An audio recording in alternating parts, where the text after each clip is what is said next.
Hello everyone, I hope you're having a great day. Today I'm going to do something a little bit different. If you look in Pinterest, they call it a wonky star, and I wanted to figure out how to do this but adapt it for a pattern that I'm working on. So I'm going to call this a freehand or freestyle star. So to begin with, what I'm using are 2.5-inch strips. And because my bucket is overflowing with potato chips, I'm using that size, which is 2.5 wide by 4.5 long. And then I've got a bunch of solid squares that are 3 inches, and I'm going to use these up. So the first thing we need to do is cut the 3 inches in on a diagonal so that you have two triangles. You can also use cutoffs of your triangles from your half square triangle bucket, whatever works for you. So I've gone ahead and cut this on the diagonal as I described before. And what you're going to need is for each point in the star, you're going to need 2 halves. You can mix these up if you want. For this demonstration, I'm just going to use one color from one square. So what we're going to do is we're going to lay this across like this. And what you want to do is make sure that you overhang it on each side. You want this to be the area where your point is going to be, and you want to shift this side here over so it's not flush. If you're nervous about making this perfect, I suggest you do the regular stitch and flip. This is a fun way to just do it a little bit freestyle. It looks really awesome when they're all done. So to double check before you're going to sew a 1/4 inch seam here.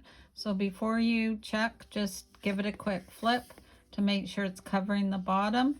If you're happy with that, then go ahead and give that a good press. You can pin it if you want. I don't. I just lay this on top and then I run it through the sewing machine like this with a 1/4 inch seam. With the seam, I'm just running the edge of my presser foot against this edge here, and it gives me a nice straight line. So let me go ahead and do that, and then I'll show you what comes next. So I've gone ahead and I've set the seam with the iron, which means I'm just setting it on, and what that does is it helps bury the thread into the fabric. I did do another check to make sure when I fold it over that it does overlap. So what we're going to do next is we're going to trim this excess fabric off, and you can use either a pair of scissors or you can use a rotary blade, whatever works for you. Because I don't want to move my background here, I'm just going to cut it like this. These cutoffs, depending on what size they are, you can put them in your bucket for smaller half square triangles, or you can put them into your stuffing bag, whatever works for you. So then what I'm going to do is fold this over. I'm going to finger press it, and then I am going to take it to the iron and give it a nice good press so this lies flat. If you are someone that likes to press your seams open, then go ahead and do it that way. I'm doing them to the side just because I think it's a lot faster and it works better for me. Okay, so now that I have this pressed open like that, I'm going to take the second half and join it on here. You have a choice or decision you can make. You can trim this now, or you can wait till they're both sewn into position. I've tried it both ways, and I find it easier if I just trim them all together at the end. You can also mix up your colors if you want, if you're doing a lot of these. This is a great opportunity to just do a bunch of bulk sewing if you like. I made 52 of these, one after the other, and it was really easy to do it. I like Scrappy, but I also like things to match to a certain degree, so I'm going to use the matching fabric here. And what we want to do is we're now trying to get the point going the other way. So what we're going to do is now lay this on the opposite side. And what I found that is a neat thing is to take the point of your triangle and actually place it somewhere on the other seam. So that would be in here. And then again, you want to make sure you have overhang on either side, and you want to be able to flip it over to make sure that it covers. I'm just going to move that down a little bit more, and I'm happy with that. So once this is all sewn together, then we'll do all the trimming and I'll show you what it looks like.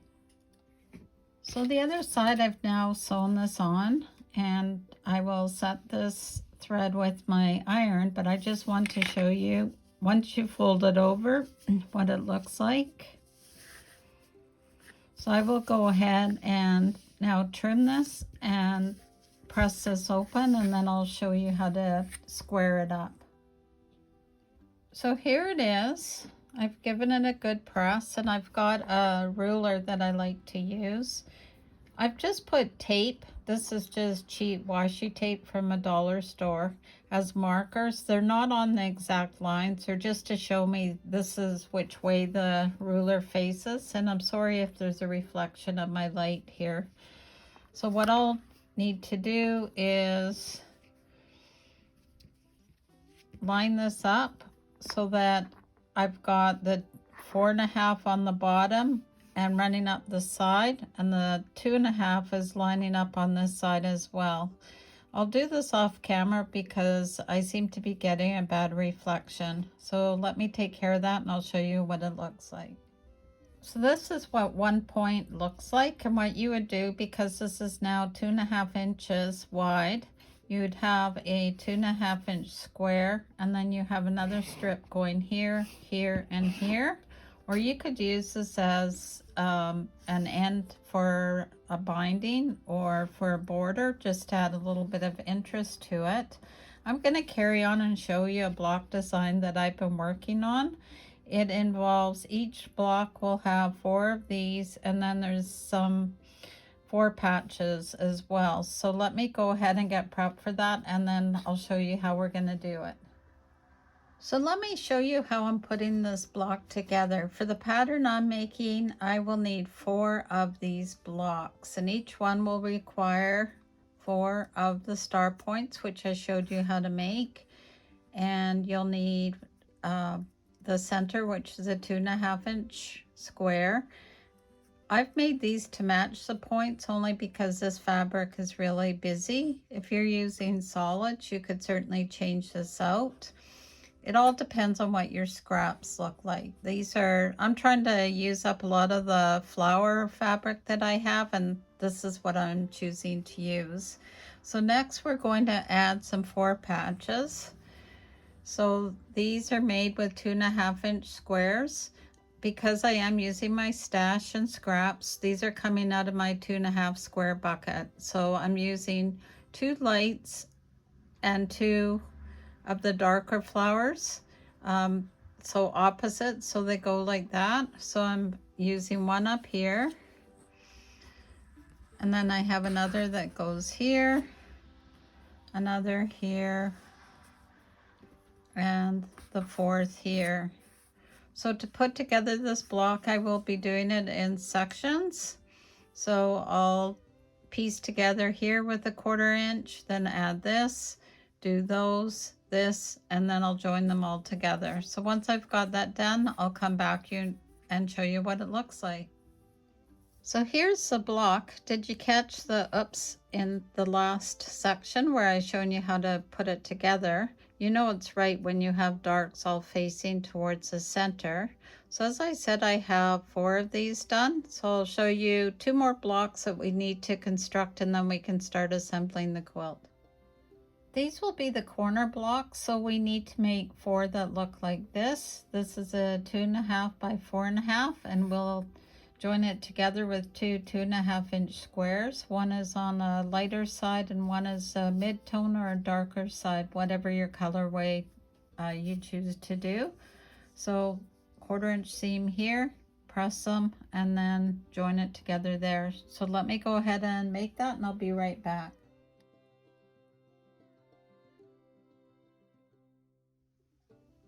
So for the next block, we're going to be making 8 of these units, and they are made up of 4 2.5 inch squares. So 2 medium contrast, 2 background lighter ones, and then 3 potato chips, which are 2.5 by 4.5. And this is how they can be laid out. I have some of them that are left over from another project that are already joined this way, which I'm going to use. If you don't want to worry about a seam here, then you can turn them this way. So I leave that up to you. This is a good way to just do a bunch of power piecing or string piecing. I like being able to do it this way. So I'll go ahead and make 8 of these and then I'll be right back. Okay, so now we have what we call a block D to make, and we need to make 12 of these. And in the very beginning, I showed you how to make these star, the wonky star. So we're taking some of these and we're going to join them together with a 2.5 inch low volume square. These colors will be different based on how you're making your quilt. I've got a bunch of different colors that I'm using. You may choose to make yours all in the same color, which will end up being easier. So I've got this set to make, and then as an example, showing you another set of color that go like this. And when these get joined together, this will actually pivot around and go down this way. So let me go ahead and make those, and then I'll show you how we start putting this all together. So now we can start getting some of the larger blocks put together. So these are the 2 strings that we just joined. And if you see, one's going this way, one's going this way. Again, my ends are different colors because of what I'm doing here. And then what we're going to do is take a square that we want to go in the middle here. And that would be 2.5 inches. And I've got that already cut. So that will end up being there. Then we have 2 more of the star arms. So one will end up going here and one there. And then the block B that we did earlier is our 4 patch, or let's call it a 3 patch. So the darker part's going to face in here like that. And then excuse me, the C block that we just finished is going to go like this. So with these darker corners facing in and down, so in towards the points. And then the first block we made is going to sit like this. So you'll see how this design is getting formed. And then I'll be taking another one of the C blocks and placing it like this. So this is going to form a little bit of a pattern. When you look at it afar, it makes more sense. And then so you've got a star here, and then you've got a star here, and then we're going to end up with another star here when we do the other block beside it. So you can decide how you want to piece these together. I'm going to do it in probably in a group like this. Then I'll join these together and add it like that. I'll add this to here, and then I'll join them all together. So I'll take pictures as I go along so you see what the process is. So this is what I'm calling the top row left-hand side. And then what we need to do is we need to do 5 more sections.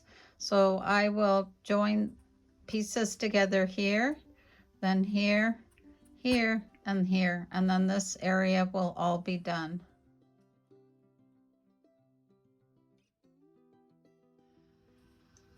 So this is now the top left section that has been pieced together. I'll just move it because it is too big for my viewing area.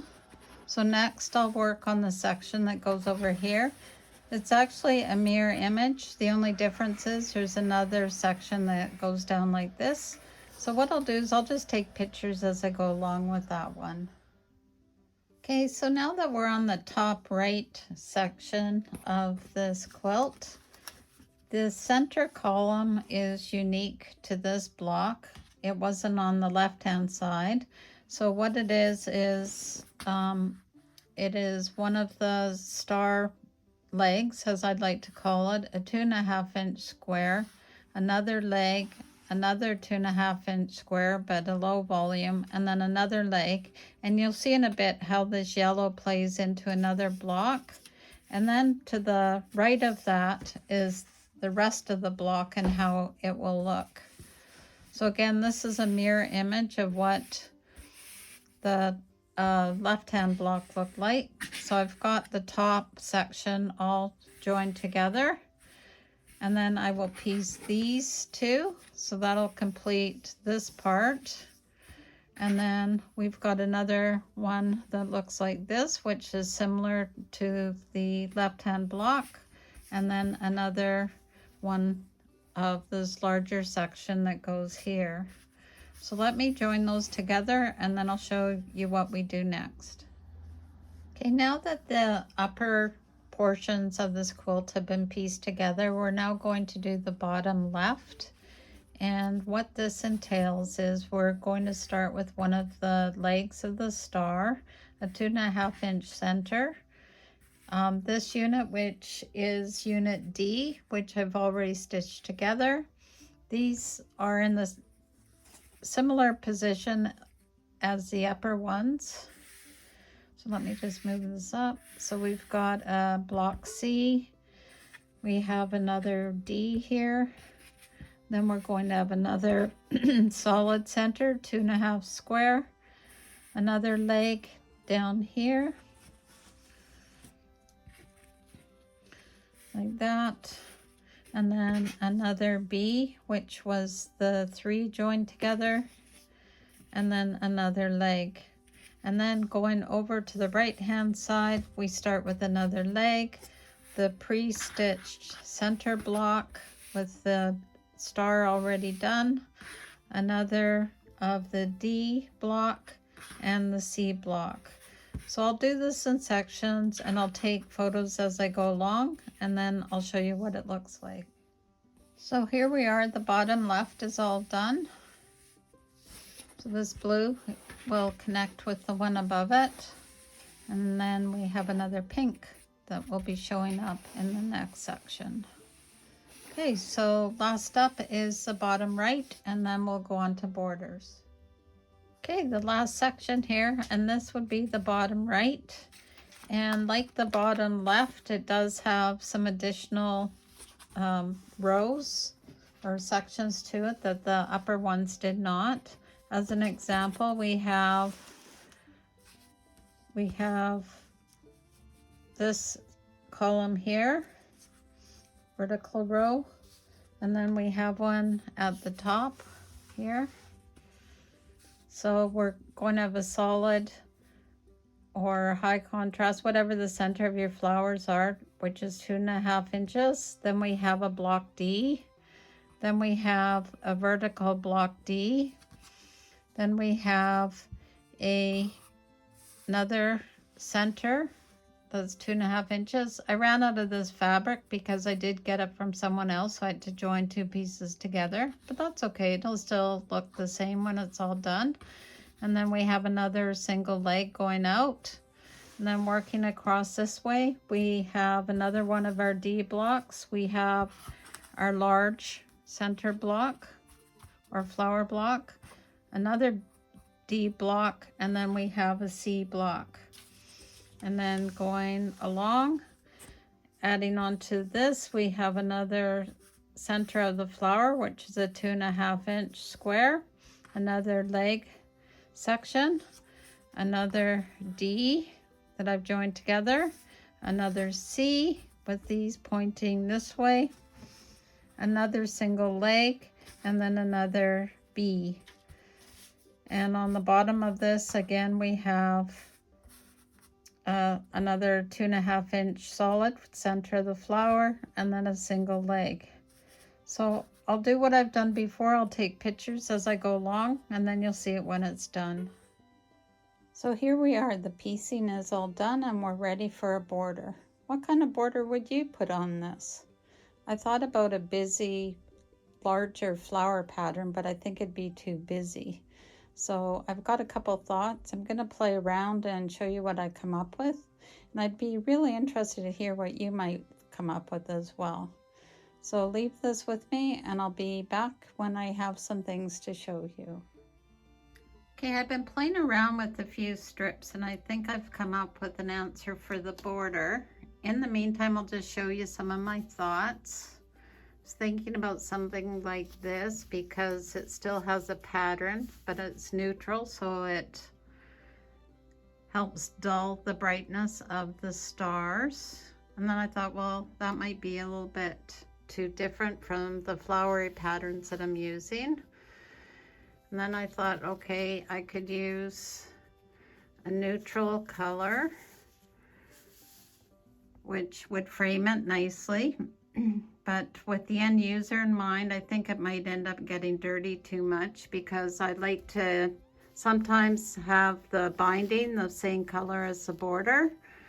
And then I thought, okay, I could also add, sorry about that, a darker color like this to give it a nice framing.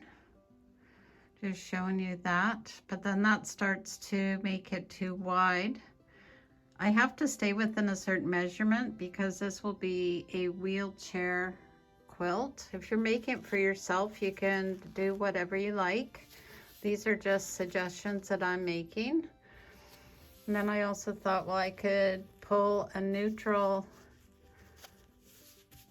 pattern and do something like that, but then I don't really have yardage and I would end up doing a lot of piecing, which I don't really want to do. So then I've decided that I'm going to go with my original thought, and I have quite a bit of this pattern, and I'll make this 3 inches, so it'll be 2.5 once it's finished with the quilt. I think that'll set it off quite nicely.